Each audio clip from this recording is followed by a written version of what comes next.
Hey, well, my name's Rob Callan. I'm one of the neighborhood ambassadors, and this is kind of funny. I'm looking on out here, and it kind of takes me back to giving lectures to vet schools or vet students. But that was in a previous life, so now I'm here and helping out with this. I'd like to, first off, welcome everyone here tonight to this second of the presentations from the Fire Adapted Big Sky and the Neighborhood Ambassadors. And curious, about how many of you were in the first one?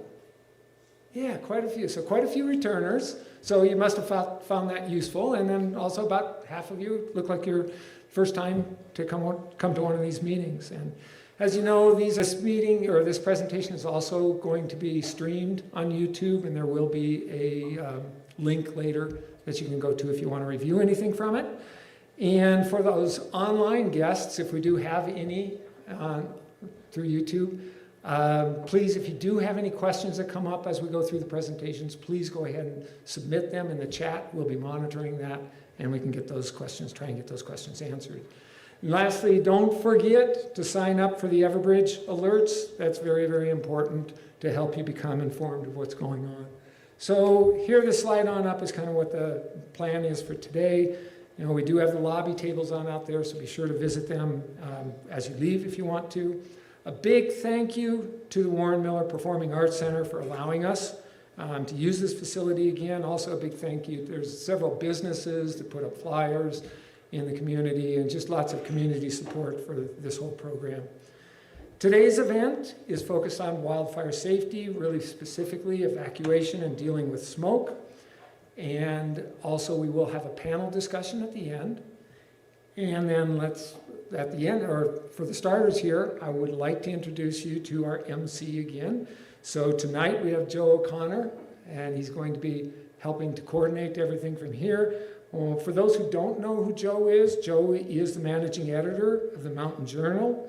If you're not familiar with the Mountain Journal, please take the time and look it up online, because it really has a lot of information there, a lot of wonderful articles. It's got a updated website there, so it's a terrific resource, and I think you'd be pretty impressed with what else there to take a look at. So with that information, I'd like to have Joe come on in, and he is going to manage the rest of this event. All right, well, thank you for that, Ron. That was a lovely introduction. Welcome, everybody. As Ron said, I'm Joe O'Connor, managing editor for Mountain Journal. Welcome again to the Warren Miller Performing Arts Center in Big Sky, Montana. Welcome to everybody tuning in via the live stream as well. Mountain Journal, so I want to shamelessly plug our publication here, because that's what I do. So at Mountain Journal, we cover environmental news across all of Greater Yellowstone ecosystem. Everything from water issues to growth to wildlife and climate change. The intersection of humanity and nature is what we really get to the bottom of. And we cover wildfire. Before we kick off the evening, Ron kind of ruined my surprise here, but that's okay, I appreciate it.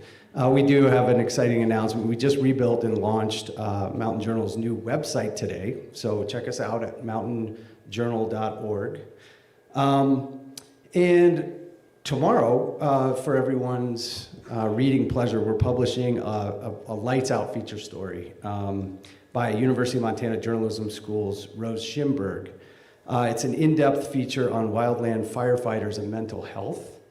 And it will be available exclusively tomorrow in our free newsletter. So you can scan the QR code right there and sign up for it, and we'll email you the newsletter tomorrow, and yeah, you can read it. So tonight you're in for a fascinating and informative event. We have some of the top wildfire experts in Greater Yellowstone here to discuss fire preparedness and evacuation. This is our second wildfire event here at Warren Miller Performing Arts Center. And I just want to, again, give a shout out, and if everyone could give a round of applause for John, Jarrett, Ava, and the whole team here at Warren Miller Performing Arts Center. That'd be great.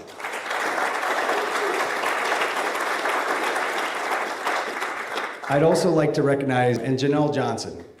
She's been critical to corralling all us cats over the past couple months to make sure we can give you a good program here tonight.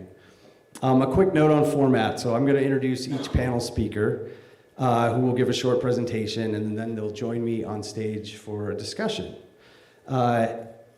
Please hold your questions till the end. And, again, we're live streaming this event, so for all those tuning in online, drop any questions in the chat. Our own Jeff Kadri, environmental manager for Lone Mountain Land Company, is monitoring those and will pepper those questions in when we take audience questions at the end of the discussion.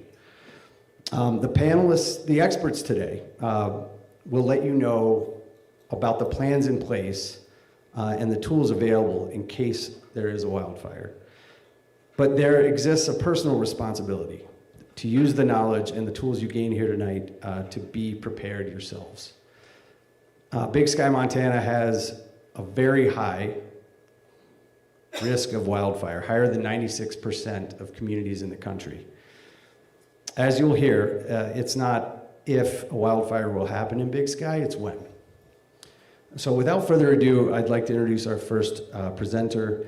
Patrick Lonergan started in emergency services in 1995 as a volunteer wildfire in high school. After graduating from Washington State University, he moved to Washington, where he worked as an emergency manager in the sheriff's office. In 2007, he relocated to Bozeman to take a position with the Bozeman Fire Department as their staff captain responsible for the county's emergency management program. In 2019, Gallatin County consolidated the emergency management program, and Patrick transitioned to their chief of emergency management and fire. As an emergency manager, Patrick has coordinated a large variety of events, including flooding, severe weather events, evacuations, wildfires, structure fires, and dignitary visits, resulting in local, state, and presidential emergency declarations. Please give a warm welcome to Patrick Lonergan. Okay, good evening, everybody. So we're going to kick this off talking about emergency alerting here in Big Sky, which really the challenges you have are the challenges that face many of our communities across the country. The key gist for emergency alerting is it's not simple. There's no one-stop tool that hits everybody's needs or fits all of the circumstances. And we're going to talk about some of those in a little bit and give you a little bit of insight so you can help figure out what tools you need to make sure you have given your living and work and recreational activities that you take into account. The key, though, is many of those tools require you to take some sort of action, whether that's downloading an app, making sure the settings are correct in your devices, or registering to tell us what locations and numbers you care about. So we're going to jump into it. I'm going to skim through the tools that we use, kind of starting with oldest to newest, and then we can dive in deeper if there's desire at the Q&A at the end. So like I mentioned, when we do emergency alerting here in Gallatin County, we rarely use one tool because there is no one-stop shop that hits everybody. And it depends on the situation what we use. Starting with the oldest here, we'll utilize the emergency alert system when necessary. That's, the weird noise you've heard on television or radio. There's some benefits to that, People don't have to subscribe. If they're listening to the radio or television on a local channel, it'll pop up. The drawbacks are you have to be watching something and listening to it, right? And it has to be a broadcast system. Some satellite providers will pass it through, some won't. So it's kind of hit and miss. And the other drawback is you have to alert the entire county. You can't draw a box and say, this area needs to be alerted. So a tool that's out there, it's a tool that's valuable. We can talk about the canyon for certain stretches where people might be listening to a radio station or some stuff like that, but it has some drawbacks with it.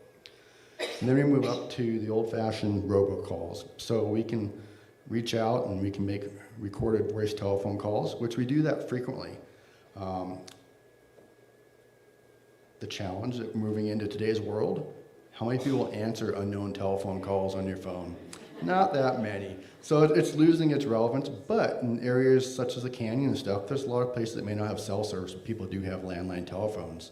And that is a prevalent or a practical way to reach out to some of those locations. And we can All those landline telephones are tied to a physical address in our 911 system. So we can draw a box around, and if there is a landline telephone in that area, we can very accurately pinpoint messaging to those landline telephones. Challenge being, people have to answer them. Moving forward, text messages, very, very common tool, very relevant tool. You guys need to register though. We don't know your cell phone number unless you tell us what that is. Drawback to text messaging, people have to register. That's the number one challenge. Number two, a lot of people don't pay very close attention to text messages. You know, they stack up. They may not have them turned on at night. And they are subject to system being overwhelmed, you know, large incidents happening and the cellular system gets overwhelmed. So there's some drawbacks to them, but there's also some benefits we'll talk about in another slide here. And then email messages, much the same. You have to give them to us. A lot of people, they don't like alert them, that sort of thing. But the benefit of email messages is we can send very robust messaging. So unlike a text message, we can include maps and images and formatting text and lots of links and stuff like that. So it is valuable to give us your email message or email information because we can provide much more detailed information on what may be going on in a given incident. The next one is a smart device app. So we keep talking about Everbridge. Everbridge does have an app that you can download. And the value of the app, you can log in if you've created an account and it will alert you on locations you've identified. But the other valuable thing about the app is it will also alert you if you're physically located and we draw a box over the top of you. So that's probably the big value of the app is it tracks where you are at that given point in time. And if something's happening around you, you should get notified. Drawback is you have to download it and it is subject to cellular systems being overloaded. So 50-50. The next one here is a very powerful tool that's coming along, but it's still in its infancy, and that's wireless emergency alerts. I'm sure many of you have gotten an AMR alert on your cell phone, and that's what a wireless emergency alert is. It seems much like a text message, but it's not. It's very different systematically in the technology, and those are geo-targeted and do not require people to opt in. It's basically, we draw a box, and cell phone towers that are inside that box that the cellular providers feel are serving phones that are inside that box we just drew should receive that notification. So benefit, you don't need to opt in. The other benefit is it's not a text message. It's not subject to overwhelmed cellular systems. It's carried on what's called a carrier channel. And it's a one-to-many. So it's not like 1,000 little text messages that get out. It's one broadcast message over the carrier channel that is above the traffic that's happening in the system. So also, that's our penetration tool, right? Something bad's happening, cellular system's overwhelmed. That's how you punch through that. Flip side has trade-off. Depending on the age of your cellular phone, we might be limited to 90 characters of a message. If it's a newer phone and newer is relative, it might be 360 characters. So we're limited on how much information we can put in. The other flip side is it's drawn by a box, but it has a plus or minus margin of error of 10 miles, historically speaking. And so what that means is we draw a box, and it's not uncommon for us to see people's phones going off. They're 10 miles beyond the edge of that box. Again, not necessarily bad, but it makes it challenging to craft the message on who's truly affected by the incident that's taking place. Because just because you're getting the alert doesn't mean that you're necessarily affected because of that margin of error. And then we also use social media and local media outlets. Everything we do gets a press release with it. We push it out to whoever the big social media activity is in the given community because there is no one-stop shop. So those are kind of the methods there. I hit on it a little bit, but we really want to emphasize that there's no one-stop tool and they all have pros and cons. So some of them are based on static locations. So if you register in the Everbridge system and say, this is my home address, this is my work address, this is my mom's address. If something happens to one of those addresses, no matter where you're located, you'll get alerted. So that's a plus. The other side is where are you physically located? So that's the app, that's wireless emergency alerts. It doesn't care about where you've registered, it cares about where you happen to be at that point in time. Some of the methods are based on the association of the cell phone tower. We talked about that wireless emergency alerts. And then some of the methods cover the entire county, which can be a little hard depending on what you're trying to target there. There's a little picture there. Oops, excuse me. That's what the screen on an iPhone looks like for your emergency alerts, the wireless emergency alerts. I highly recommend you take a look and make sure those are on. They're on by default. However, we see time and time again across the country where Amber Alerts seem to be maybe a little overzealous at times, and people get annoyed and they go in there and they figure out, how do I turn this off? And they start flipping stuff off, and they take everything off, not just the Amber Alerts. So please make sure that public safety alerts is green, or whatever it looks like on Android. So a couple of common questions that come up when we talk about emergency alerting here. What happens if the cellular network is overloaded? So we talked about wireless emergency alerts. That's our push through the system, overloaded system tool, carried on the carrier channel, not affected by system overload. Additionally, if you download the app, you have some of these other things set up, if you're connected to Wi-Fi, it doesn't rely upon the cellular connectivity, so it'll float back and forth. The next one, can have an emerging technology that is evolving, and I'm sure will continue to evolve, and I'm sure this will be outdated by tomorrow, but how does it work for cellular phones that have satellite connectivity like T-Mobile and Verizon is starting to come out with? So, not very well. And this comes into, they all work differently. So I have the T-Mobile service on my phone, and what I've discovered is, if you want to send or receive a text message by satellite, you got to take your phone out, you got to orient it, you got to wait until it says you're good to go, and then you got to stay there, right? So in theory, if you were signed up for text messages, you could get one via satellite texting, but you're going to have to be standing there waiting for it. It's not just you're going to be out there hiking and it's just going to pop up. So in theory, yes, the app won't work because you can't pass data currently. Someday you might be able to. Wireless emergency alerts won't work because you have no cellular coverage, but in theory, you could get a text message. Wi-Fi calling. I'm sure many of you use Wi-Fi calling. So there's an interesting idiosyncrasy with that, is if you're on Wi-Fi calling, you'll get your text messages, you got all that stuff coming through. Wireless emergency alerts will work, but only if you are also connected to a cell phone tower. Remember we talked about that cell phone tower being in the alerting area? So if you're in a backcountry cabin, even if you have your Starlink and you're able to make calls and all that stuff, a wireless emergency alert will not work without being connected to a cell phone tower at the same time. But if you have the app or you have text messages set up, you should get those through Wi-Fi calling.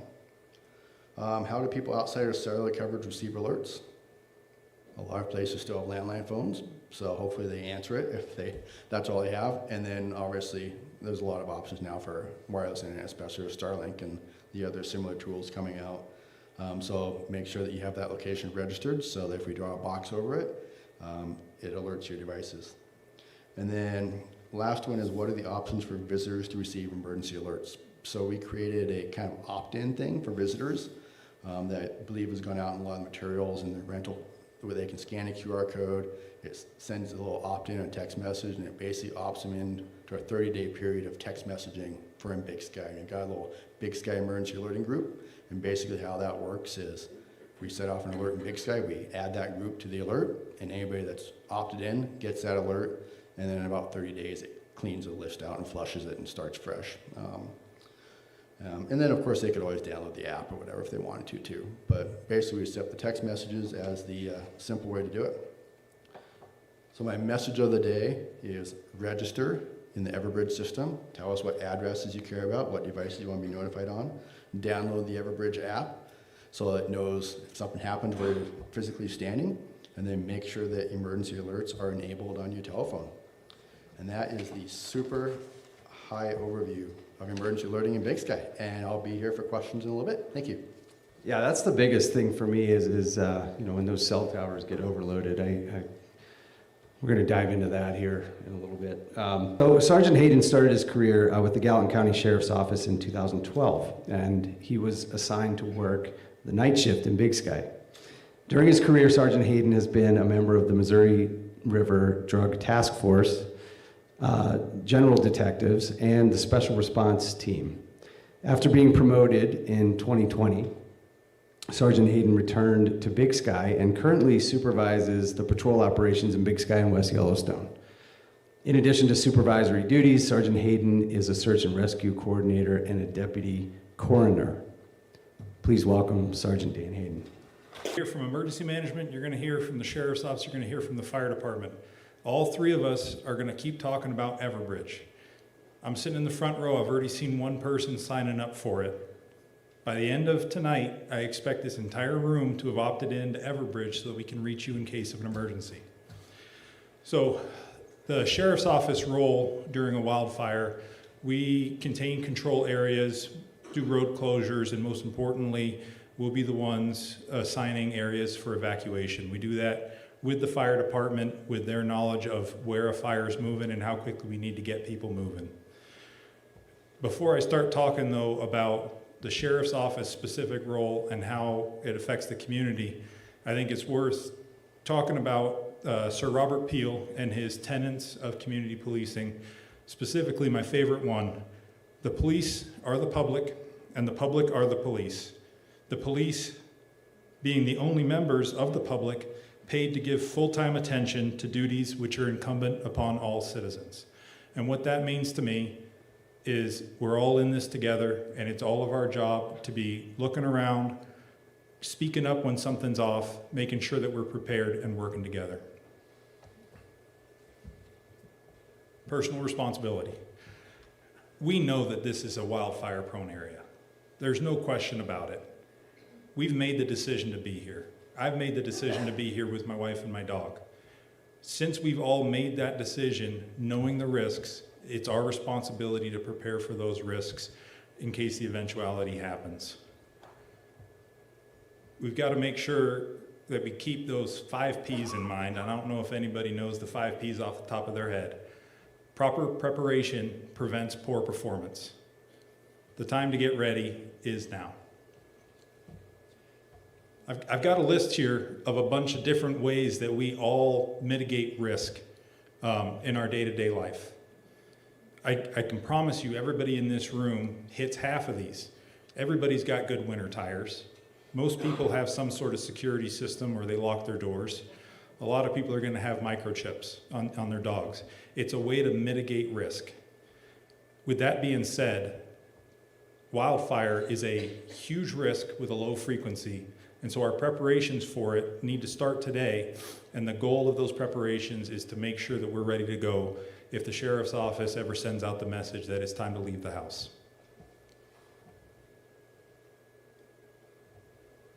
I got a few pictures of what good preparation looks like. The fire department can help you out with assessing your home for risk to understand what you can do to help make yourself better prepared. But for just a few photos showing what a bad day looks like when you're ready, and just figure out if this is something that you want to make sure that you're a part of in case we ever have a big wildfire. Everybody always asks, what's the plan? And a lot of times I think the people ask, what's the plan? What they really mean is, what's your plan for my house? What do I need to know for my house? So with that being said, the plan is always the same, but the plan always depends. Here's the plan. This is it. People get disappointed. They think I'm going to have a 3-ring binder that's about 4 inches thick and that they can flick through it and they can find their house on the plan.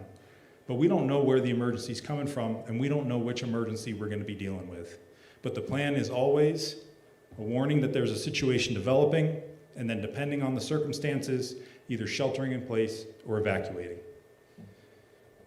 This is emergency management's different risks that we have for Big Sky. And a wildland fire in our wildland urban interface is our highest risk because of the risks to people and to property and to commerce.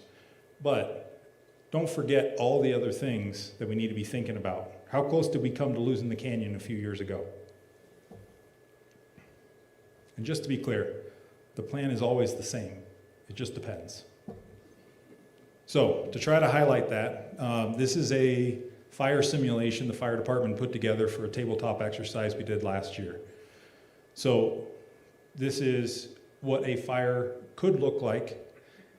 It's got a whole bunch of variables, weather, humidity, it all depends, but just for a representation. Our blue circle there, warning, there's a fire, but the fire is already there. We need you to shelter in place. The red circle, warning, there's a fire coming, but we've got a little bit of time. We need you to evacuate. For the yellow circle, warning, there's a wildfire, but we've figured out that with the path that it's on, you don't need to take any action and that you're safe. Now, imagine the 100 different examples of that, where the wind is 10 miles an hour stronger, or we have a cold front come through, pushing the wind from the north instead of coming from the southwest. Imagine it's November down at Porcupine, or imagine that it's August right after Wildlands. It all depends, but the plan is always the same. This is a fairly simple evacuation map. What it's got on here is our main roads, and then it's got areas of refuge. The areas of refuge are decided based upon the ability for people to survive the fire going past them. When people think about evacuations, what I hear a lot from them is that they assume the plan is everybody gets onto Lone Mountain Trail, turns left at the light, and everybody goes to Bozeman. That's not going to be the plan. This is something where, as a fire is coming, we're gonna have to make decisions. Do we need to take traffic and push it uphill to Big Sky Resort and shelter people at the free skier parking? Do we need to shut down the canyon and have everybody either stage down at the school or head out through West Yellowstone? Do we need people to stay where they are? If we have a fire that is only a threat, let's say to the mountain village in, at the resort, and everybody from Spanish Peaks clogs up Lone Mountain Trail, we've just lost the opportunity to be able to move the people we need to move.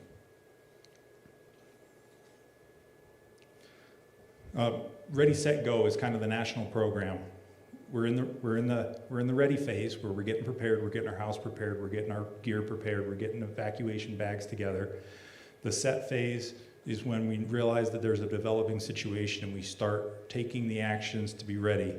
And then go is when it's time to act. So, ready, set, go for evacuations. Your set phase. You need to have your gear ready before the set phase. That is, we got handouts on it, but that's your medications, that's your glasses, that's your important documents.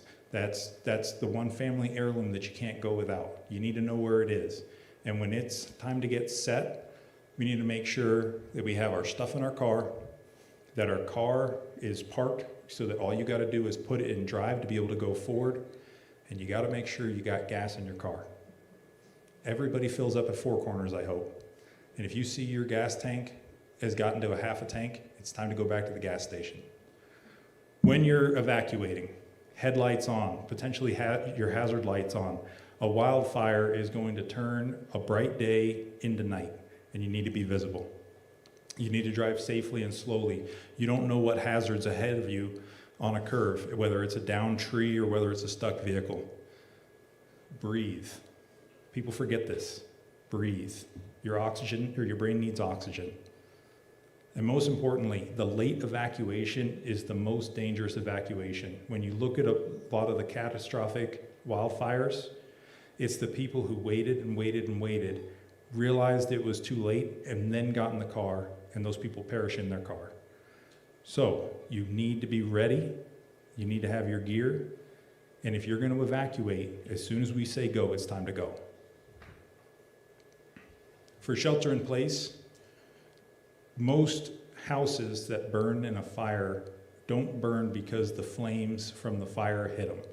They burn because embers sit in the duff, sit in unclean gutters. And because of that, it slowly smolders, builds heat until the house lights on fire.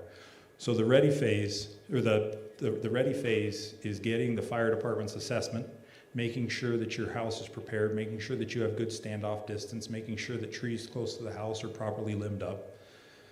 But then if you're going to shelter in place, it is trying to keep heat and smoke out of the house. It is making sure that you've got cotton on to protect your body. It's making sure that you've got your fire extinguishers staged and that you are doing what you can to make sure that you've got water, because if the fire comes through, you're going to lose power. You're going to have some time before we can come and get you. And then when it's time to go, you're going to want to get towards the inside of the house to be able to have as much distance from you and the radiant heat as possible. Keep drinking water because it will get warm. And then once the fire passes, then it's time to go get the hoses out and make sure that if there's any spot fires, if there's anything in the gutters, that you get it taken care of. We've talked about the avenues for information sharing. I'm not going to hit on it again other than to say Everbridge. The sheriff's office will be the keeper of information for evacuations, and all the other public safety agencies will link back to us, but we'll be the primary group sharing that information. And the door-to-door notifications, we should say. It's the sheriff's office goal to put ourselves at risk to actually get to your door to make sure that you're out. So, now is the time to get ready. And you can't just be thinking about your bag and your car and your house. You need to be talking with Mel and the neighborhood ambassadors, because this is a subdivision problem. This is a main roads getting you out of the subdivision problem. And this is a whole community problem. And at the end of the day, sign up for Everbridge. Thank you for your time. Thanks for that, Sergeant Hayden. Nicely done, nicely done. Everbridge, in case anybody didn't hear that part. John Trapp is an Air Force veteran who served as a captain in the U.S., Asia, the Middle East, and Europe. After active duty, John earned a master's degree in conservation biology through the GI Bill. He worked on numerous state and federal wolf management programs in the Southwest and the Northern Rockies before becoming a firefighter paramedic. This year will be his 19th wildland fire season. And he's currently the Division Chief of Wildland Fire at the Big Sky Fire Department. Trapp also heads the Seasonal Fuels Management Program and serves on a national incident management team as a fire behavior analyst. Ladies and gentlemen, John Trapp. Hello, everyone. So now that Dan has scared the pants off of us, I want to point out that we have some good things going for us in this community, and that is, if you look across the bottom of the screen there, you see all these agencies and organizations working together so that we can function as a team to help ensure your safety as best we can. And so that is our objective, to do that as a team. And we plan to do that, we train to do that, and that's a positive that you have going for you in this community, that we will be working together to your benefit. And that can't always be said in every community. So appreciate what you have here, that we're gonna be working hard to take care of you. And so, but I will maybe scare you a little bit more, but not much, so. All right, has anyone seen this one before, this slide? Some of you have probably seen this, right? Okay, so, and this was kind of mentioned, right? So we, Patrick mentioned this, we're at high risk for wildfire in our area. I'll pull this off so I can come over here and see. So hopefully I don't fall off the stage while I do it. All right, so our risk to homes and wildfire likelihood. So there hasn't been a lot of wildfires in our area, in the Big Sky area, but as we all are aware, climate is changing, and in climate change, we see fire in places that we haven't seen it as much in the past. So more and more, we're seeing that sort of activity, which means that we have to prepare as if fire is coming, which it will come. So what that means is now, what we have to do, as Dan said, is we have to take that action and be prepared for it. So when it does come, we've done the needed planning.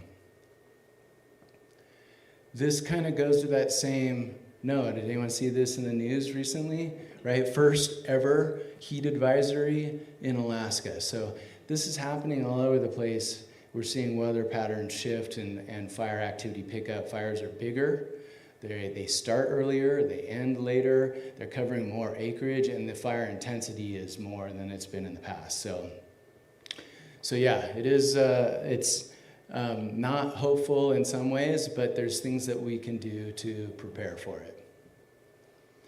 This is kind of just some information on where we are in our season right now. So this year, the information on the top is from this year, from the National Interagency Fire Center. So we've already had 175,000 acres burned. There's been over 5,000 firefighters assigned to wildfires. And there's big, large fires and lots of acres burned already. So we're seeing that go up year after year. The graphic on the bottom is showing, this is from the Predictive Services, a National Weather Service, and that's showing that we're going to see in our area above average seasonal temperatures with below average precipitation.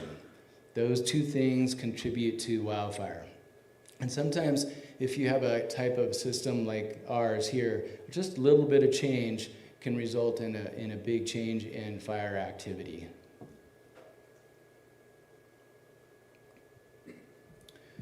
So one of the things that you can use, I think it's really important, like what we're trying to do is help you prepare, but also to share the information resources with you, right? So there's a lot out there. You can quickly become overwhelmed with all the ways that you can get information.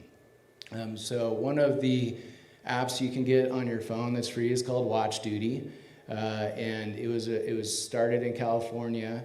And it was started by a person who realized that there was a lot of fires burning around the house and they didn't know what was going on, and so they created this app and started to develop it. So it'll show you a map of the area. You can download it on your phone for free.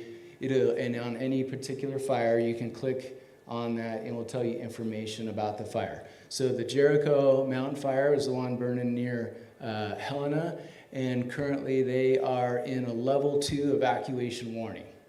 Right? So as Dan mentioned, what does that mean? That means they're in that set posture where they're ready to go and actually evacuate. So preparedness is the big part of this, and having your stuff ready, but then we don't have a lot of time. Dan and I recently went to a FEMA training, which was cool because I'm not sure how much longer FEMA will be a thing, but the FEMA training was on evacuation, and it was heavily focused on flooding and hurricanes. Often with flooding and hurricanes, there's a fair amount of warning that it's coming, right? Fire can be instantaneous, where you have a lightning strike or a human-caused fire, and fire is moving in whatever direction that the wind's blowing or upslope, right? So we don't always have a lot of time, which means now is the time. You get your stuff together, you prepare now so that when it does start, you can quickly go, or you know where your closest shelter location is. So information sharing is good. You can set up alerts with Fire Duty, Watch Duty, and it'll tell you like if there's new fires in your area and things like that. Okay, so back to this, and then looking at, this is a national program, the Ready, Set, Go program, and we have members from the fuel mitigation crew from Big Sky Fire have a booth out there. The Forest Service has a booth out there as well for information that are related to Ready, Set, Go, which is this national program. And it gives you even more breakout of the details than what Dan and I have shared with you here, but it's an important thing to kind of keep track of and look through. There's checklists that you can look at and sign off for yourself. You can keep a list by your door, or somewhere in your house, so when this happens, you're not frantically trying to remember what you're supposed to do. You just pull out the list you made ahead of time. You know where your medications are. You know what you need to do when you leave the house, right? You need to close your doors and your windows and things like that. And if you do stay in place and shelter in place, which can be done in certain circumstances, and think about what it might be like after the fire burns through there. A lot of times the power might be out or something like that, and so if you have well water, your pump may not work and things like that. So can't always be sure you'll have everything that you normally have, right? Imagine like when the power's gone out from a lightning storm or something like that, and there's a fire burning towards your house at the same time, right? And the cell service is all clogged up. It's gonna be a fun day, right? All right, so preparation is key. Dan showed this, and a couple things I want to point out on this. So we don't have a lot of ways to move out of the area that we're in, right? And it's going to be really important that you do it quickly if evacuation is ordered. We're going to try to do it in ways that are closest to where the risk is or where the threat is, taking into account where the fire is coming from. So if we can do that and do it in a timely manner, that'll be helpful. As I mentioned in the FEMA course, when they order evacuation, when it comes to hurricanes and floods, people usually wait 24 hours before they start moving.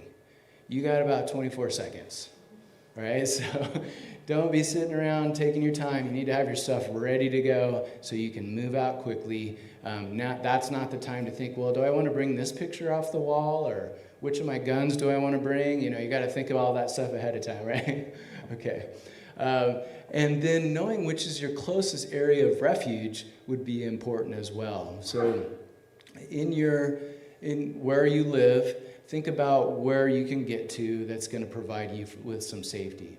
If you've done fuel mitigation around your home and prepared it ahead of time and used home hardening techniques and methods, then you might be in a position where you can stay at your house, right? If you've done that work and reduce the risk ahead of time. And we can help you kind of evaluate that risk from the fire department, as if that's a good thing to do, or if we recommend maybe that you leave. You also have to take into consideration health concerns and respiratory issues and medical. Think about everything that might come in with a large wildfire. A lot of the things that we come used to having, we may not have. So make sure you have plenty of toilet paper and all that stuff, right, from the other types of things that we've dealt with. If we do evacuate and you're moving out, we'll figure out what the best way is to get people away from the risk as soon as we can. Another place that you can find resources is the Big Sky Wildfire Hub. So that QR code there on the right side will take you right to the Big Sky Wildfire Hub. Lots of useful information on this website. This one on this side is we actually have a couple ways to notify people, a couple of things that we consider. One is for our residents that are here all the time, and one is for our visitors, because we have a fair amount of people that are just coming and they're staying for a week or something in the Big Sky area. So there's two different ones when you sign up. This one is for the short-term visitors, and the other ones that we've been showing you, and I'll show you again, is for the residents that are here year-round. Across the top are the different things that are there: the wildfire hazard maps, the homeowner guide, which I'll show you, the Montana fire map, and the CWPP, or Community Wildfire Protection Plan, and what was that? Okay, yeah, and the guides and how to request a home inspection. This is one of the publications that you can find out. It's on the website. It was that first one that said Homeowner's Guide on the Big Sky Fire Hub. So this is a great document that has some very useful information. One of the things that I like from the publication, there's lots of good information for you to consider and think about what you're doing, but it has really basic information on how fire moves, how you're likely to lose your home in a wildfire. And most homes lost in the wildfire, fires are generally because of the embers that rain down around your house. It's not necessarily that there's a forest that catches your house on fire. It's the embers that are coming off. Unless you're in some place like California maybe, or when the structures are very close to each other. Once one goes, then maybe another one goes, and then another one goes. And that magic number is less than 30 feet. So, in the guide, we'll talk about what you can do to reduce your risk within 30 feet of your home. And there's the QR code for that one. Again, it's on the Big Sky Fire Hub, but I'll give you a chance, anyone that wants to get that. Remember what it was like before we had QR codes? Now that we have a lot of QR codes, I have to always be like, all right, which QR code is this one?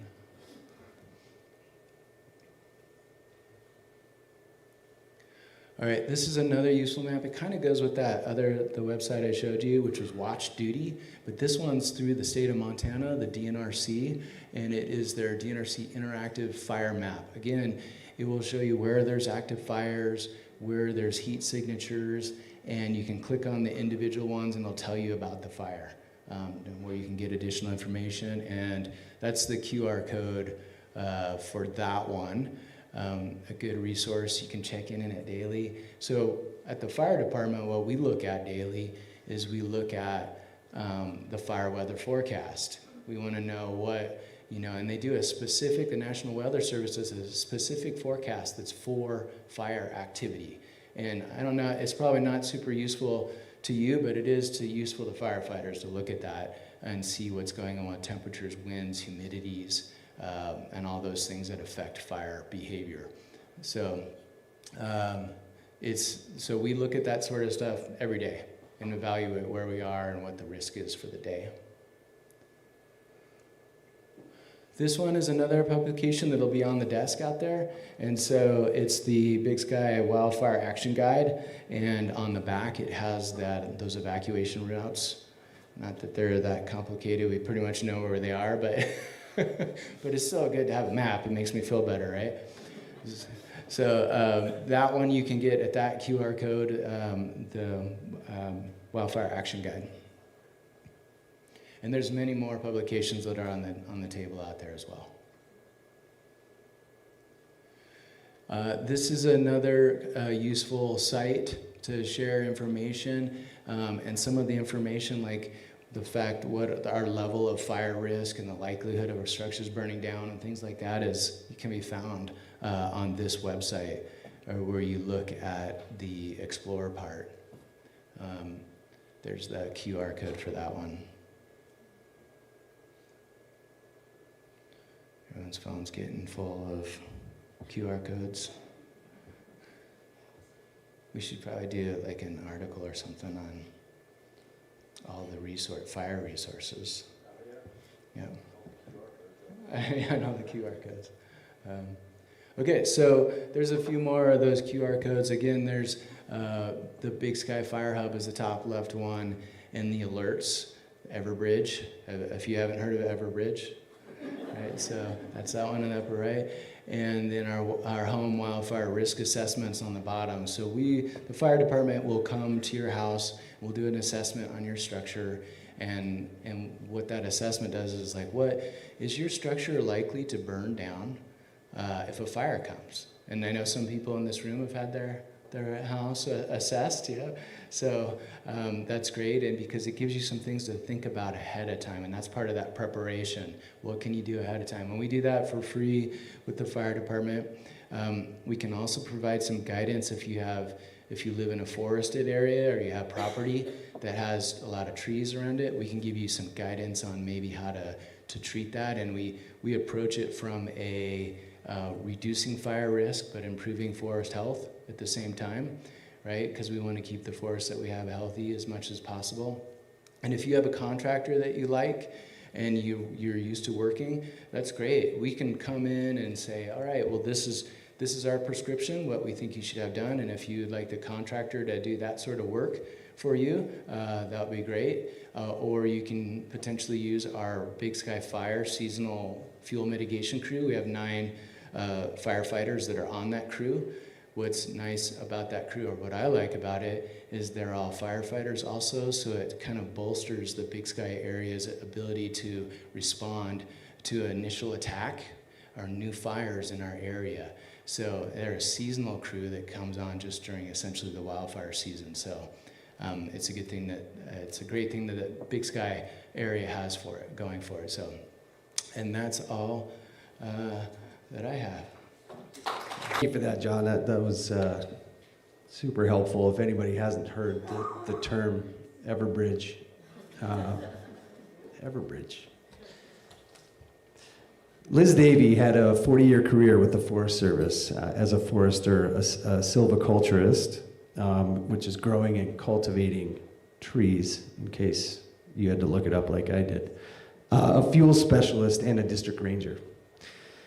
She's lived and worked in the greater Yellowstone area for more than 40 years. Liz loves to hike, bike, ski, backpack, and is passionate about this ecosystem in our communities. She lives with her husband and 2 dogs in Driggs, Idaho. Davey is currently project coordinator with the Greater Yellowstone Fire Action Network. Please welcome Liz Davey. Just to let you know, I used to wear a green uniform with a badge. I feel out of place with everybody in their uniform. Hi. Thanks for inviting me back. I really appreciate it. My colleague, Christy Landis, is out here. She's our communication specialist, so I hope you get to know her and she can take care of all things communication. I hate microphones. Oh, what's that? I'm going to talk a little bit about smoke. It's nothing to be scared about like everything else we heard tonight. It's just something to be aware of. So you heard the discussion. There's a lot more fire than there's been, and where there's fire, there's smoke. So we need to be ready for a smoke event and know what to do for yourself and your community. This is a whole air quality guide, and there's some pamphlets out at our table out here in the lobby that you can pick up that talks about the various air quality rankings, I guess you could say, but it's really how you feel. These are just general guidelines. What should you do if it's green? Oh, nothing. Oh, except I feel yucky today. Well, maybe there's something you could do about that. That's what being smoke ready is all about. Oh, it's that maroon color. Yuck. I should not go outside, nor should my children or my pets go outside either. But is your house ready for smoke? That's something to evaluate. Do you have clean air in your house? Is there a clean air space you can go to in your community? That's what being smoke ready is all about. Because we know smoke does not necessarily come from the immediate area. Canada has been very gracious and has offered us some of their smoke. Luckily, we missed that this year. But other places, you saw that fire map. We talk about California all the time, you know, the high winds aloft and stuff like that. That's what carries smoke. So there may not be fires anywhere near us, but we might be inundated with smoke or at least feel it. What are you going to do about it? That's what being smoke ready is all about. It's all part of being a fire-adapted community. You're creating defensible space, you're creating the evacuation plan, you're creating a community that is ready for wildfire, create a community that is ready for smoke. A community can be a whole area, like Big Sky. It could be a subdivision. It could be you. You're just concerned about you. And you don't have to have something like a pre-existing disease or something like that. Some days you just don't want to be in the smoke, and so what are you going to do about it? Developing a smoke-ready plan for a community, and you define what that community is, can help you be ready and be prepared for a smoke event. Instead of going, oh, I feel yucky today, what am I going to do about it? Should I go outside? What was that website she told me about? airnow.gov? Sort of like what is that? Ever something? So being educated about the health effects and what it can do to you, but also how do you feel? Should your kid go play soccer today? I don't know. Usually young people and older people are more affected by smoke, but you just might be having a crappy day and you're affected by smoke. At least where I live, most of us don't have air conditioning. I open the window, that's my air conditioning. Well, guess what just came in? All the smoke that sinks down in the valleys and in the communities at night is what just came inside. Do you have some kind of filter? Do you have something that you can filter the smoke out of at least one room in your house? Maybe the room you're sleeping in, maybe the room that your grandkids are hanging out in, or does your community have a place where you can go and just get relief? Lots and lots of studies have been done now for firefighters in particular, but also all of us who live with smoke on a seasonal basis, I should say.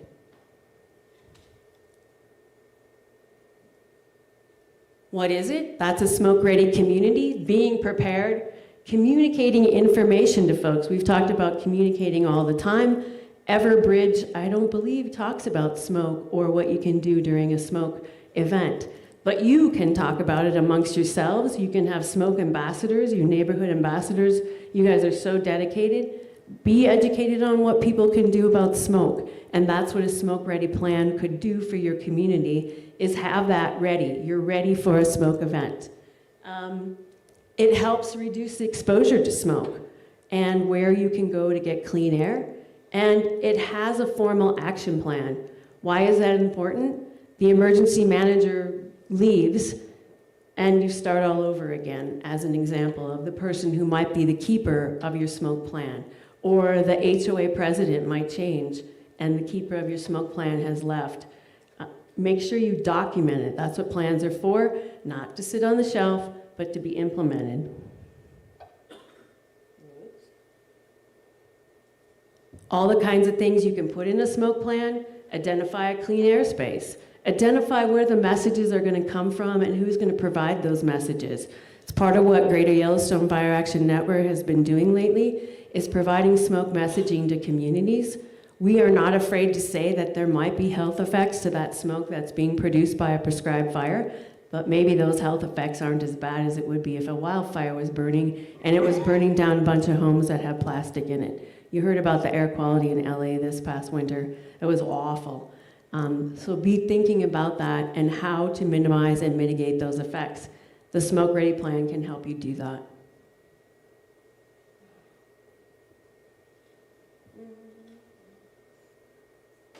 These are just a couple slides with some various websites. I don't have groovy cool QR codes, but this is something that Mel can share with everybody. This is a do-it-yourself air filter if you don't happen to have a HEPA filter in your house or a good filtration system. Mel's going to demonstrate it or has demonstrated it out there. And what did it cost you, Mel, to build your do-it-yourself filter?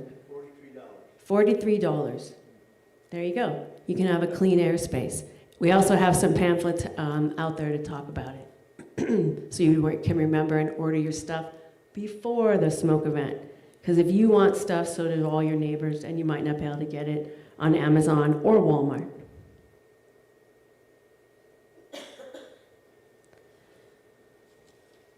Excuse me. So there can be smoke in the air at any time, especially during burning season. Does it really matter where it's coming from? You decide that. I don't think that that's important. That's usually everybody's first question. Where is that smoke coming from? Okay. If you're not being told to evacuate and you're not being told that there's a fire in your area, maybe you should just be worried that there's smoke in the air and it's making you feel yucky. What are you going to do about it? Communicating that, talking to experts, having air quality specialists be able to provide you with that information of what to do. Prescribed fire is another place, a management ignited fire where you're going to get smoke. But studies have shown, and often, and you've experienced it, that smoke is not as bad as wildfire smoke. They do all kinds of stuff when they light that fire to minimize the amount of smoke, minimize the direction the smoke is going, and they can not stop it at a moment's notice, but certainly slow up on ignitions or not have any more smoke in the air if it's really affecting a community. Wildfire doesn't do that. Airnow.gov provides a great place to go to for smoke sensors in your area. There's EPA sensors that are like the official ones, but they're spread far apart. Like Bozeman has one, Missoula has one, but there's all kinds of things called purple air sensors that you can put up yourself or other people would put them up in your community, and you can go to that airnow.gov website and you can see the different air sensors, and it will be color-coded according to that color code chart I showed you, and have numbers.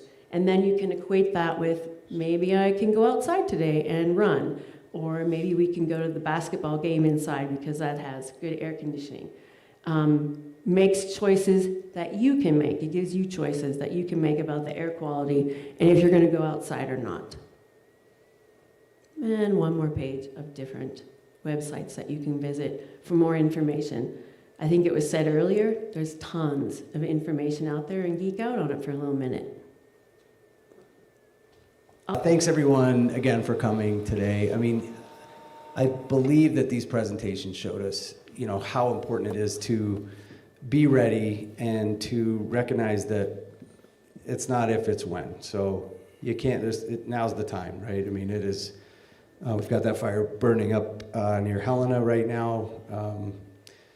I think the Madison River already declared a hoot owl restriction. So there's, it's dry out there. And so just be ready. And we're going to talk a little more about what that looks like. So I'd like to start with Sergeant Hayden here. So I want to ask you just how the evacuation process kind of works. Who orders them, and then what sort of differentiates an evacuation from a shelter in place, and when do you make those decisions? So is this on? No, you need to click it up. I know technology. Everbridge. So, yeah, Everbridge. So the sheriff's office makes the determination about what areas need to be evacuated in a fire, but we don't make them by ourselves. We make them with our partners in the fire department and emergency management. And it's based upon a lot of data that's coming in, and it's coming in fast, and it's constantly changing. And so because of that, we get the warning out as early as we can, we get people prepared, and then we make those decisions about who's at risk in order to be able to go and grab them. When we talk about an evacuation order, the sheriff's office doesn't provide an order in the sense of you do it now or you go to jail. The only time that that we're going to force the evacuation is if there is, children or disabled people at risk, where they are no longer competent to be able to take care of themselves. The only time that an order is actually an enforceable order is when the head elected officials, the Gallatin County Commissioners or Madison County Commissioners, make that lawful decree. Got it. So if I'm sheltering in place, you talked about some of the different, air filters and options there.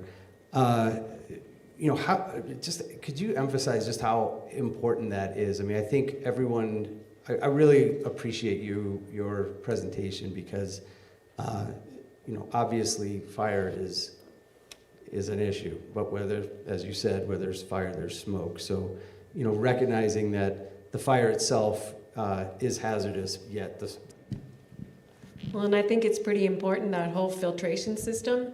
You don't want to open your windows if you're sheltering in place. You heard that. And you also heard breathe. Well, what happens when you breathe and you don't have a filtration system? What happens to your brain? I also heard that we should be thinking clearly. It's clear demonstration that smoke messes with your brain, your thought processes, and your head. So make sure if you're deciding you're going to shelter in place that you also have a good filtration system, at least in one room, whether it's a do-it-yourself or your whole house has that filtration system. Thank you, Liz. Thanks for that. Patrick, I want to move on to you. Just curious, with the emergency management system in Gallatin County, what's your role in the process of an evacuation scenario and like ahead of evac or shelter-in-place orders? Multifaceted. So, we're not like an authoritative agency. Our job is to support the fire department, the sheriff's office, and the communities, both practically of educational materials and events like this, and tools like our Everbridge system, encouraging the community to get registered in those sorts of activities. And then when an incident occurs, our main goal is support our agencies and provide coordination activities. So support comes in a variety of different ways of tools like Everbridge and helping send out mass notifications and public information releases and stuff like that, bringing in other specialized tools that might be needed to establish communication and stuff like that.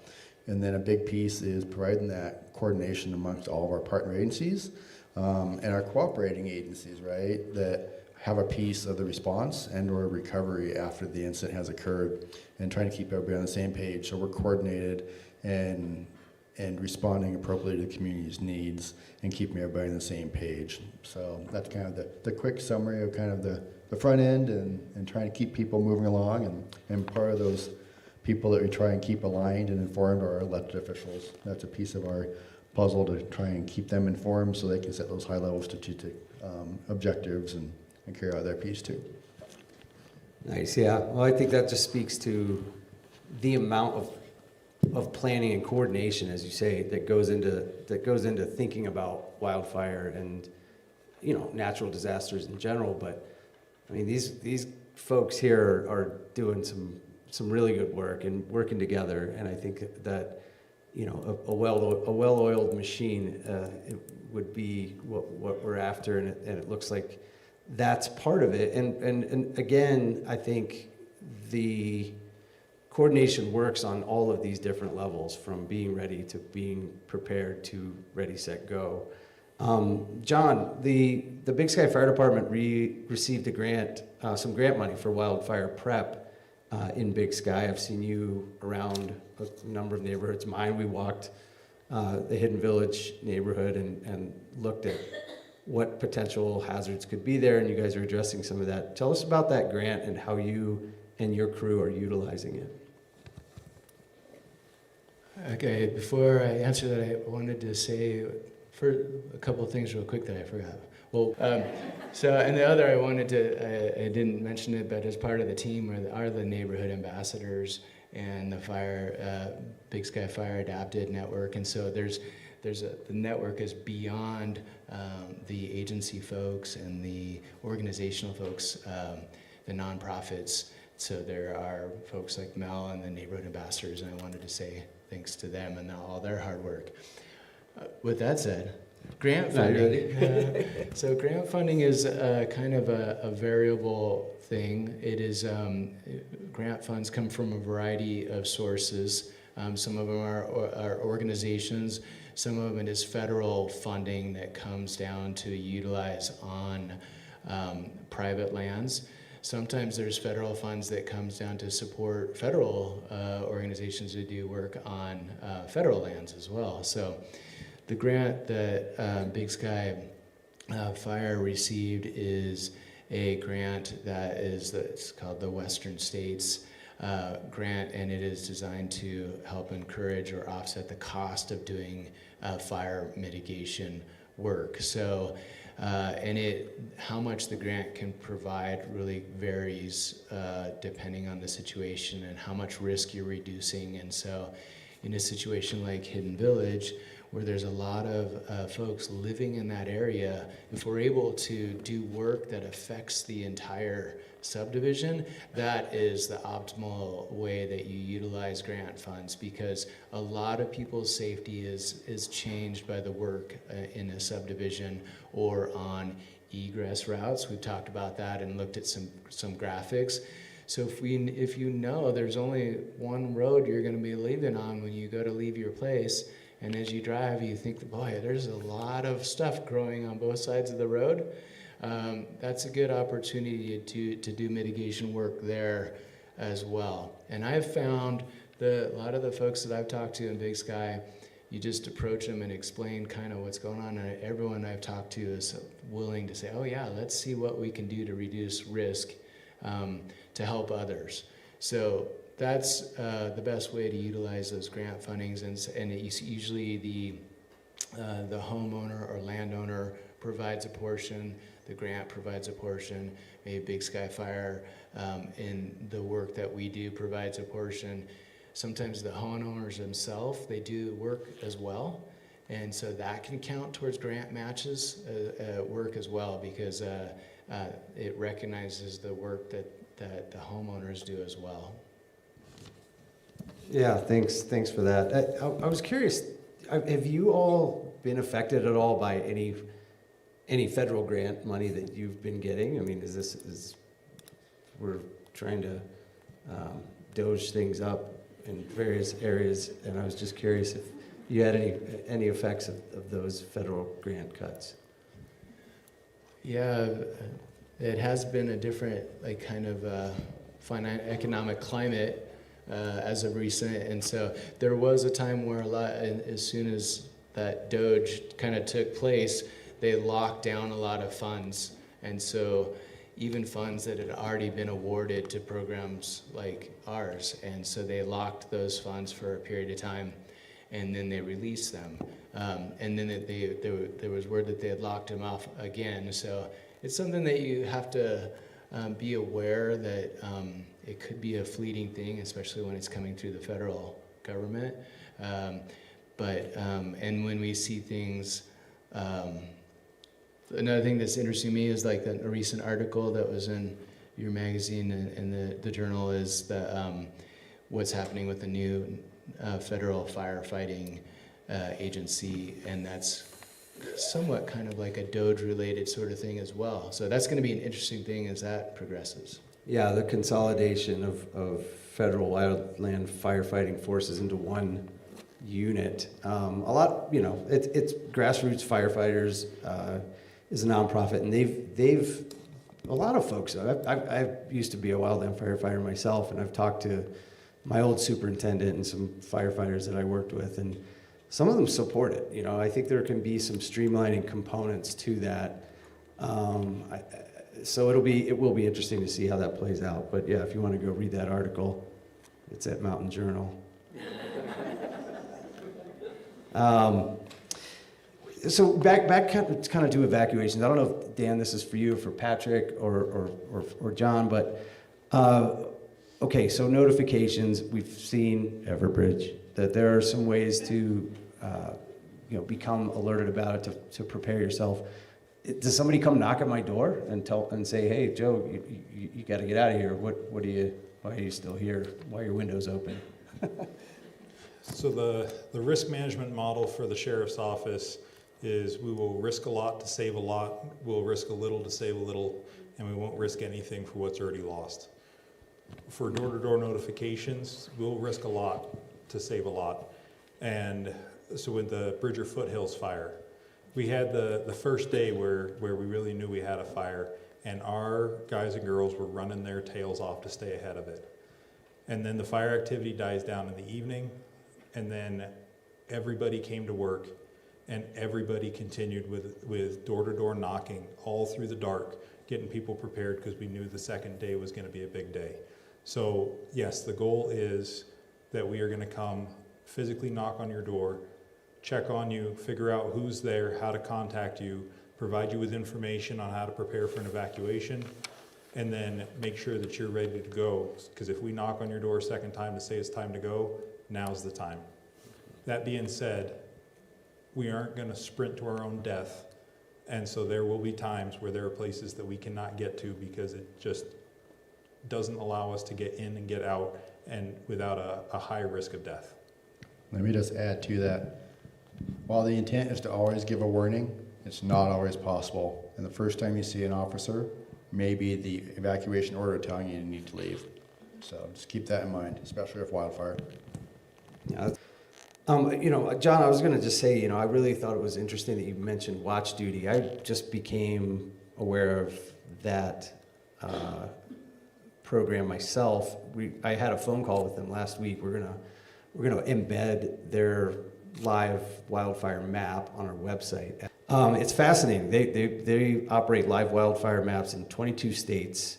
They're powered by over 150, and they're volunteers, but they're former firefighters, dispatchers, first responders, and they monitor radio scanners and other official sources 24 hours a day.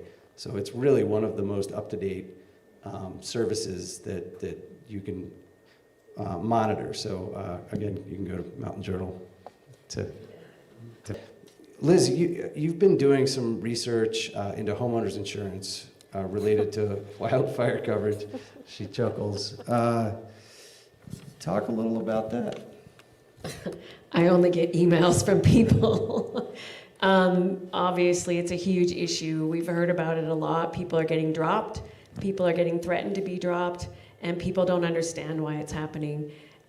We are going to put together, I think it's on July 14th, a discussion across the whole greater Yellowstone area on Zoom with several insurance folks and just have them talk about what they're looking at, why you might be dropped or why you might not be insured or what you can do. And I think the answers are all across the board, and I won't even speculate on it. There are a variety of states who have different rules and laws, but insurance companies, as you well know, has lost their you-know-what lately. And it's not necessarily from fire, but it's from all kinds of disasters. And so they could be reacting from that. But we all know that they're here to help us as well. And so we're going to pull together hopefully 3 different folks who are going to talk about that.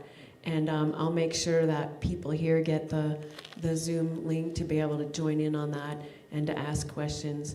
And then I encourage you to do it with local insurance companies as well, or people. Of course, everyone's insured by different folks, but you never know.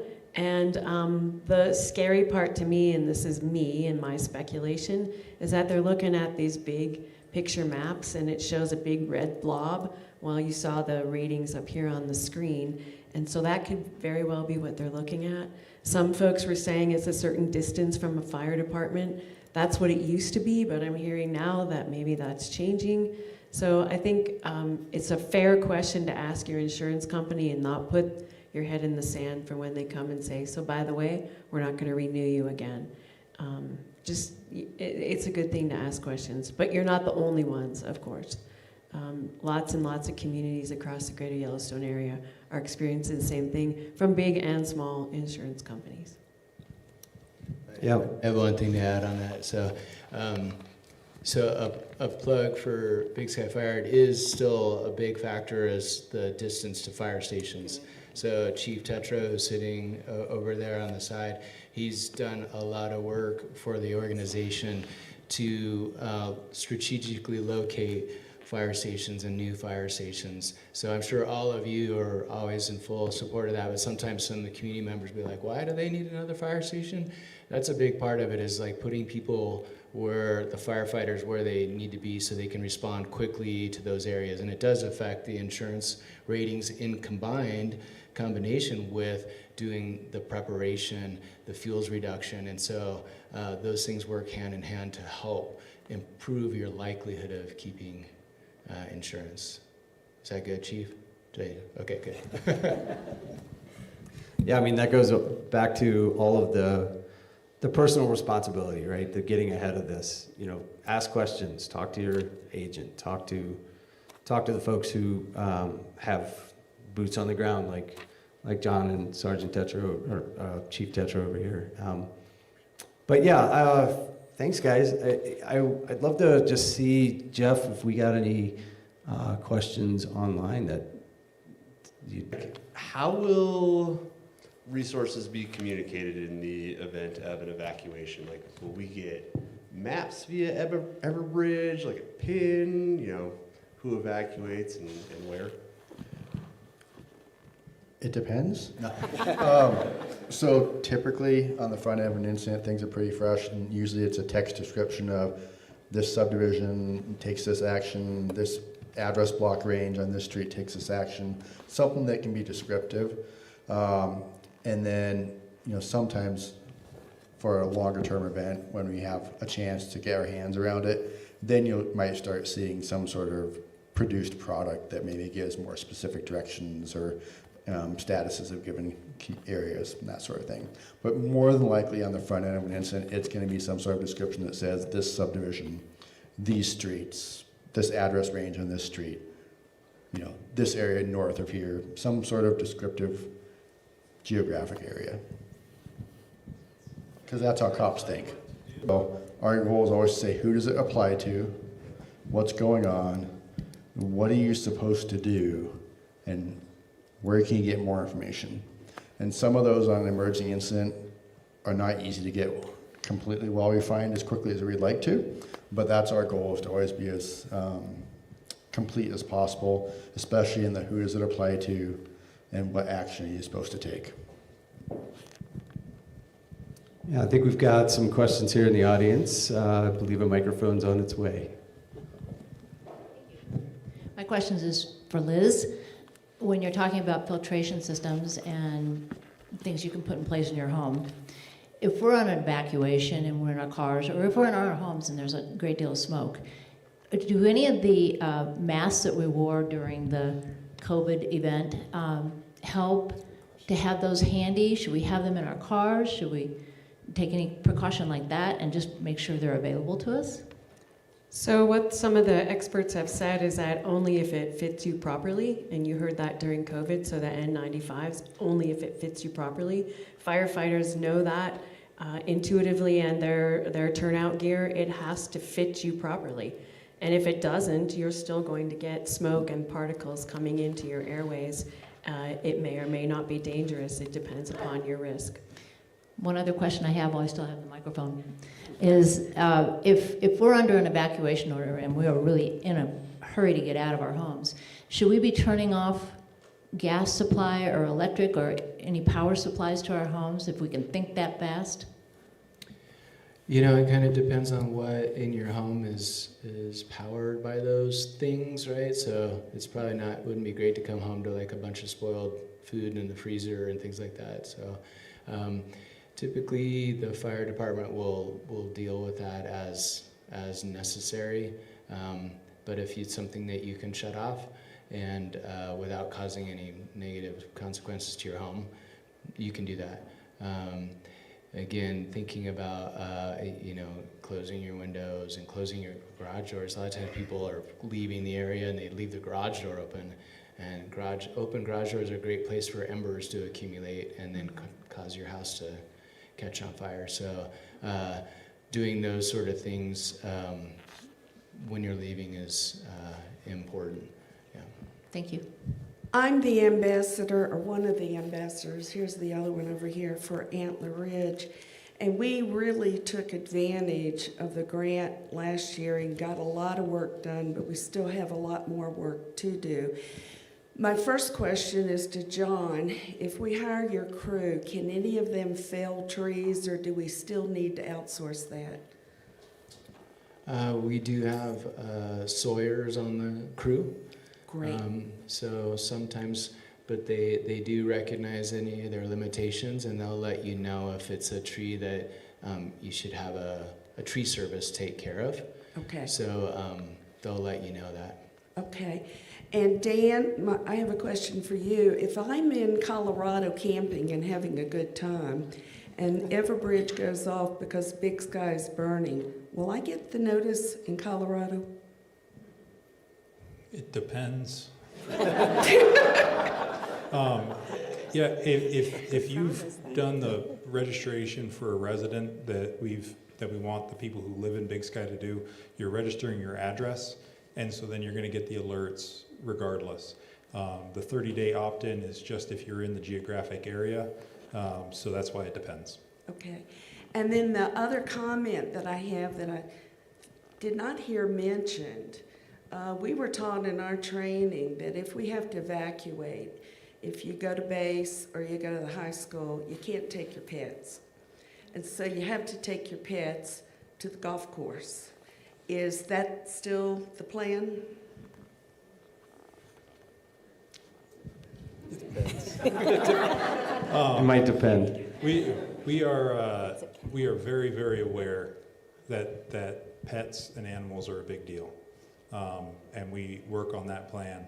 This was the first I'd heard that I couldn't put you in the parking lot of the high school with your dog. And frankly, if it's either you're staying home or you're taking your dog and keeping it in the car at the parking lot, we're sending you to the parking lot with your dog.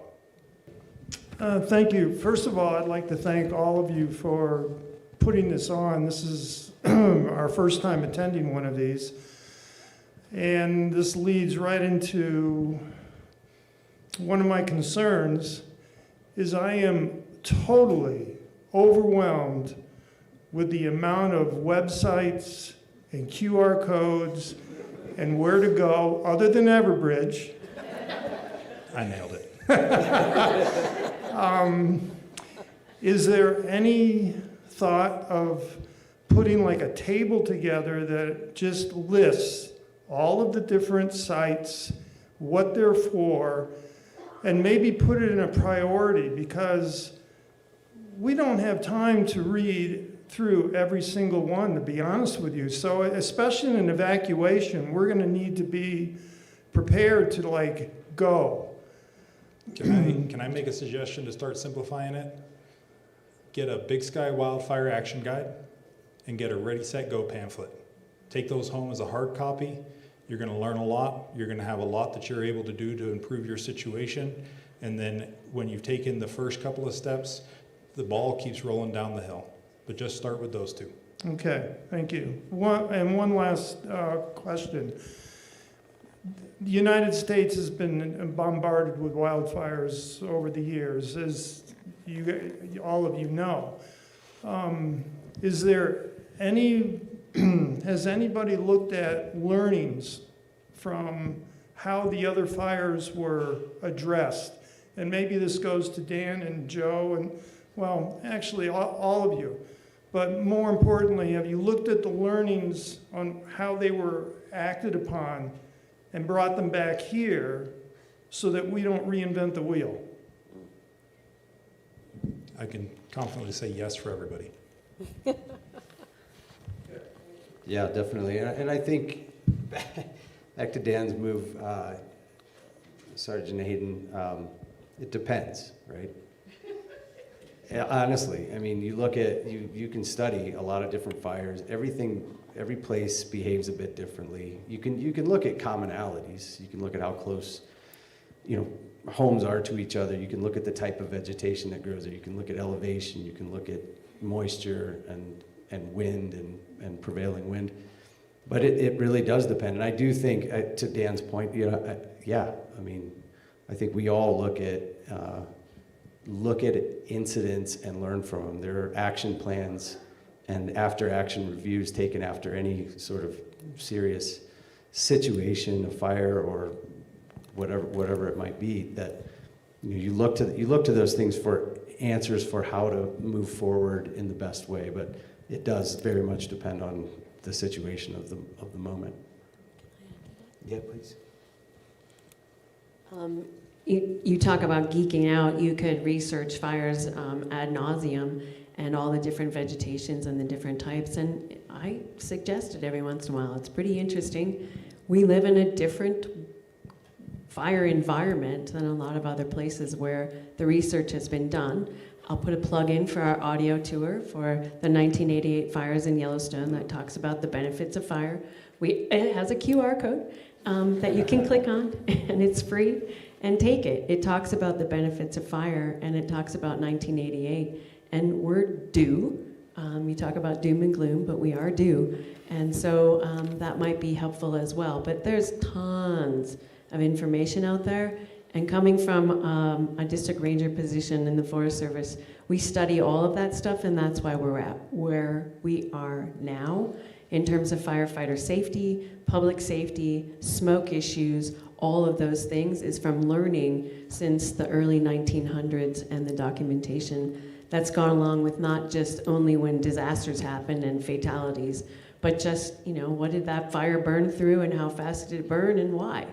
And so there's a lot of people out there who are analyzing the fire that you might experience here, and they are experts at it because they've read a lot of that stuff and they have geeked out on it. So yeah, it's pretty cool actually. And I think what you're looking at here, it answers your question. The fact that we're all sitting here and planning this stuff together is a result of lessons learned.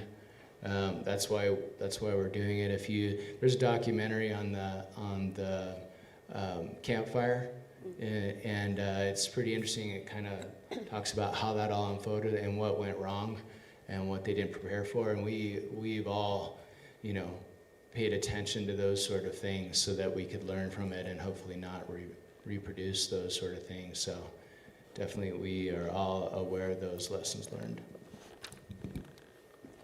So we've made light of the it depends quite a bit tonight, but there's a reason for that, right? There's a lot of variabilities, whether it's wildfire or something else. And when we talk about lessons learned that we're trying to bring back here, while I know that community members don't like the sound of this, when Dan talks about we might tell you to shelter in place, there's a reason for that in a wildfire, right? It sounds scary and it sounds counterproductive, but if you're told to stay put, there's a reason for that, and that's because, like was mentioned, many people have perished in wildfires by trying to leave when they should not. And so that's one of those things that we've taken flack for by saying the answer is not always to evacuate. But that's out of lessons learned that other communities have experienced. Quick question over here. It's kind of a follow-up to the question about turning off electricity or your gas to your home. But if you guys had 1, 2, or 3 for each of you, things that you wish people would do as they evacuate, like put a sign on the door that says, we're evacuated. Things that help you get your job done the most efficiently and the best. Be prepared ahead of time. Yeah. Have your plan together, and make sure that you breathe and keep your head on top of your shoulders. One of our big risks is like a cascading tragedy where somebody on a key evacuation route crashes their car and shuts down the evacuation route. And preparing and planning and making sure that you visualized it, that you've thought about it, is all going to help you keep your head on your shoulders so that you can react appropriately. I'd say take us at our word when we say something. It's the best information we have at that time, and we don't take it lightly. Right? In the case of wildfire, it's based on when the fire department thinks it's going to go, based on the current conditions, and sheriff's office and how long it takes to get people out of the way, and they're modeling that out as best they can to try and get ahead of that power curve. And if they say it's time to leave, you need to leave. Don't argue that fact. All right, I think we got time for 1 or 2 more, but yeah. Hi. Oh, yeah. Yes, you do. Describe to me how you're going to tell me to get out. You're going to say get set, but then the system gets overwhelmed, okay? How do I know I'm going to get the go signal, number one? And number two, how are you going to tell me to go? So you'll either get a warning or you'll be told to evacuate. Those are the 2 terms we use in Gallatin County. A warning, something's going on in the area, Right. or you are to evacuate. But how am I going to know that it's not jammed up? I'm So, supposed to be going like Dan right now. mentioned, if at all possible, you can get a deputy at your door. Usually that's possible. Not always, but that's always the goal. And if you have a cellular phone, if it's that catastrophic, you can get a wireless emergency alert, which is not jammed up by the cellular services. We're going to light up Ennis and everybody else in the area, right? And the challenge becomes, how do we give a clear message in 360 characters? But that's our problem. We're going to do our best to describe these people in this area need to take this action, So you'll tell me where to go. if at all possible. If at all possible. See you in the back with the white sweater. I'm so sorry. But I have a little bit of a shameless plug as well. I'm a wildfire reporter for the Montana Free Press, but also I'm a volunteer for Watch Duty. Watch Duty will report all of the scanner information except when there is a firefighter in the line of duty who might be involved in an incident. So it has all of the most updated information for you, but as a warning, it will not update for you unless your phone is connected to either Wi-Fi or cellular signal.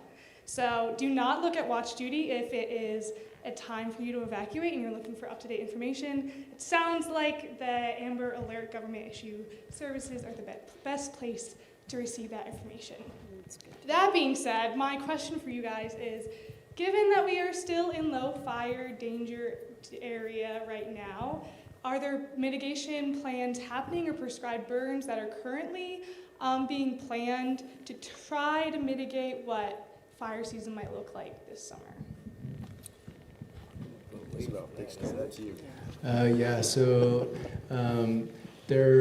We're looking for opportunities where prescribed fire can take place, but it's a challenging thing. We've seen what happens.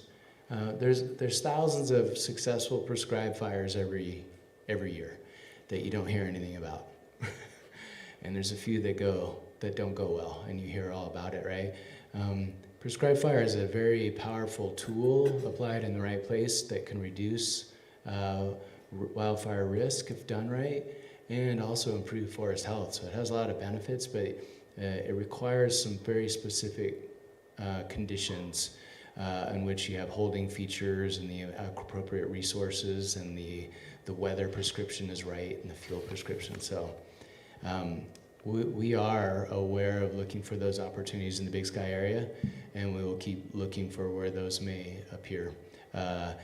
So most of it is done through mitigation with with mechanized or hand crew type work to reduce mastication, things like that, to reduce forest fuels, or pile when we cut limbs and drop trees and we pile those and burn those in the wintertime. That happens often. As we come into the springtime, there's many of you probably smelled smoke in the air and things like that, or saw smoke piles on fire, and or prescribe those control burn piles. So that has been going on quite a bit in the Big Sky area. There's been people burning stuff out using the control burn permitting system that's through the county, where they can sign up to do that, and it tells you if the conditions are good for that. And then the crews, there's been contractors working, private companies, they're all trying to do stuff, and the Big Sky Fire crew has been dropping a lot of trees and making piles as well, and running a chipper that we have. So there's some chipper days that have already taken place. There was one 2 weeks ago that snow was part of. So yeah, there's a lot of things going on the landscape, but I think one of the biggest things that we've been hitting on is that you have to take that action as the landowner and as the homeowner first, which means if you don't know, asking for help and getting information, and then taking that action to reduce the fuels around your home. If you own more land, then it becomes a little more challenging to do and a little more expensive. But there's ways to accomplish it on broader areas as well. As you said, maybe the plan is fairly simple for Big Sky. We're all going to go down Lone Mountain Trail, I guess, to 191. I didn't know if there were any other routes other than that. And for example, so we're up above the resort in Madison County. Is there any coordination with that Jack Creek Road, if that would be the best for us, or because it's private, is that out of limits? I know you, and I recognize you from the neighborhood. Right. Your primary plan is you're going to free skier parking, and you're sitting tight. Is what? Free skier parking at Big Sky Resort. Okay. And just to be clear, the overall plan for Big Sky is not for everybody to go to 191. We do not have the capacity on the roads to be able to do it. And that's why we got to be signed up for the app. That's why we got to be on the Sheriff's Office Facebook page. That's why we got to be listening to the news, because the plan from one street to another might be different plans, and we need to try to control the chaos that's going to result from a big fire in order to get as many people to the safe places as possible. Is it ever a good idea to get out in the middle of Ulrey's Lake on a paddleboard? Not yesterday. Yeah, I mean, there's a question we got from an email was from somebody who didn't have access to a car. Like, what am I supposed to do to evacuate? If you've got limitations, whether they're disabilities, whether they're vehicle issues, whatever it is, if you've got limitations, you're probably going to want to make a choice far ahead of us placing an order, because you've got to make the decisions that keep yourself safe. We're going to give you the information. We're going to make our best judgments on how we're going to keep you safe. But if you've got something that's going to limit your ability to respond quickly in a developing situation, you need to keep that in mind. And part of your plan might be, this is a good day to go shopping in Bozeman and spend the night watching a movie. Could I ask one more question? And one more, just to your first question. The Jack Creek Road is a designated or a potential evacuation route, but you would be getting specific information that would tell you to utilize that route. But we have, that is a potential. Okay, thank you. And if we are sheltering in place, you talked about what to do with your home, but I was wondering, where is the safest spot? We have a walkout basement, and way in the back we have storage areas where there are no windows or doors or anything. Is that actually the safest spot to go to be like, underneath the bottom in your basement, as far as if your house should catch on fire? I think what I'm hearing is concrete bunker surrounded by concrete. That sounds like a great idea. And if I had known that both your questions were for me, I never would have said anything to Mel. Thank you. And on that note, so there's many opportunities to, if you are staying in your home, to be able to move. It's not like a hurricane where you have to stay clear of the windows, right? So walking around your home and looking out, looking on your deck, or looking at your surroundings and being aware of what's happening on the exterior of your home is important. And then as you walk around your home, making sure that you did close your windows, right? That you don't have a window open somewhere. And so often most of the homes are burning down because of piles of embers that are accumulating. And I've gone by structures that were standing after a fire or before a fire, and then embers started to accumulate in an area, and it caused a small fire that slowly spread. And so if you're in your home, look around, keep your eye out on the outside, and you can also keep with the idea that you may have that your pump may go out or you may lose water pressure, is having water on hand, not only for your drinking, but literally a lot of the fires that start on these little homes, you could walk out and pour a cup of water on it and it would be out. But firefighters and people evacuated, those little fires get bigger and bigger and eventually burn down the home. So that answered that question. If you're there, keep your eyes out and aware and be looking around. As a fire moves past your house, there's often places around your house where you could be, but it will be very smoky, which means you want to have a mask or something like that. It's not great, and your eyes will get all watery. But typically inside the home, you'll be okay if you're told to stay there, and you've done some work ahead of time, and you have Everbridge. I have a really quick story. I always tell things by stories. I was on a fire a long time ago near Boise, Idaho, and a family decided not to evacuate even though they were ordered to do so. Everyone thought that house was empty. The firefighters went there, and these 4 people came running out. The firefighters had a different mission that day. They were going to light a back burn and stop the fire so it would quit coming that direction. These 4 people came running out, save us, save us, save us. Totally compromised the entire day, compromised those firefighters, put them at extreme risk because they went, oh my gosh, we have to evacuate these 4 people. If you're gonna stay, you made that choice. No one made that choice for you. You guys probably have other stories and things to add to that, but you made that choice.